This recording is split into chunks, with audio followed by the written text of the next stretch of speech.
അങ്ങനെ ബിഗ് ബോസിൽ രേണുവിനെ സെപ്റ്റി ടാങ്ക് എന്ന് പറഞ്ഞ് ആക്ഷേപിച്ചിരിക്കുകയാണ് നമ്മുടെ അക്ബർ. അതിനെ തുടർന്ന് ഇപ്പോൾ രേണു പരാതി പറഞ്ഞുകൊണ്ടാണ് എത്തിയിരിക്കുന്നത്. ഇന്നത്തെ മോർണിംഗ് ആക്ടിവിറ്റി ആയിരുന്നു പേരിടൽ. ബിഗ് ബോസ് വീട്ടിൽ നിങ്ങൾ വന്നതിന് ശേഷം ഇഷ്ടമുള്ളവരും ഇഷ്ടമില്ലാത്തവരും ഉണ്ടായിട്ടുണ്ടാവാം. ഇഷ്ടമുള്ള ഒരാളെയും ഇഷ്ടമില്ലാത്ത ഒരാളെയും സെലക്ട് ചെയ്യുക, എന്നിട്ട് അവർക്ക് പേരിടൽ. ഇതായിരുന്നു ഇന്നത്തെ ടാസ്ക്. അങ്ങനെ എല്ലാവരും ഇങ്ങനെ ടാസ്കിന് വന്നു. നമ്മൾ പ്രതീക്ഷിച്ചതുപോലെ തന്നെ അനീഷിനാണ് ഏറ്റവും കൂടുതൽ പേര് കിട്ടിയിരിക്കുന്നത്. എന്നാൽ ഇതിൽ ഏറ്റവും ഹൈലൈറ്റ് ആയിട്ടുള്ള പേര് സ്വന്തമാക്കിയിരിക്കുന്നത് നമ്മുടെ രേണു സുധിയാണ്.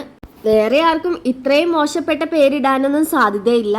അക്ബർ രേണുവിനെ സെപ്റ്റി ടാങ്ക് എന്നാണ് വിളിച്ചിരിക്കുന്നത്.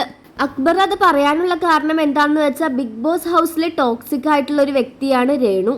നമ്മുടെ ശരീരത്തിലെ വേസ്റ്റുകളെല്ലാം നമ്മൾ എവിടെയാണ് ഇടുന്നത്? സെപ്റ്റി ടാങ്കിലല്ലേ. അപ്പൊ ഇവിടത്തെ വേസ്റ്റ് സെപ്റ്റി ടാങ്കായ രേണുവാണെന്ന് ബിഗ് ബോസ് വീട്ടിലെ വെറും വേസ്റ്റ് കണ്ടസ്റ്റന്റ് ആണെന്ന് മുഖത്ത് നോക്കി രാവിലെ തന്നെ വിളിച്ചിരിക്കുകയാണ്. ഇത് ചിലപ്പോൾ അക്ബറിനെ തിരിച്ചടിച്ചേക്കാം. ഇഷ്ടമില്ലാത്ത കണ്ടസ്റ്റൻസിന്റെ പേരൊക്കെ പറയാം, അത് കുഴപ്പമില്ല. പേരൊക്കെ ഇടാനാണല്ലോ ബിഗ് ബോസ് പറഞ്ഞത്. എന്നാൽ ഇങ്ങനെ ഒരു പേരിട്ടതിൽ അത് അക്ബറിനെ തിരിച്ചടിക്കുമെന്നുള്ള കാര്യം ഉറപ്പാണ്. രേണുവിന് അത് പോസിറ്റീവായി മാറാനും സാധ്യതയുണ്ട്.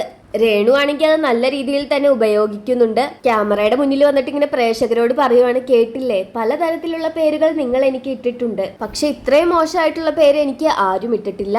സെപ്റ്റി ടാങ്കിലെ എനിക്ക് ഇട്ടിട്ടുള്ള ഇരട്ടപ്പേരാണ് സെപ്റ്റി ടാങ്ക്. നിങ്ങൾ ഇത് കേട്ടില്ലേ പ്രേക്ഷകരെ എന്നൊക്കെ ഇങ്ങനെ കരഞ്ഞുകൊണ്ട് രേണു ക്യാമറയുടെ മുന്നിൽ വന്നിട്ട് ഇങ്ങനെ പറയുവാണ്.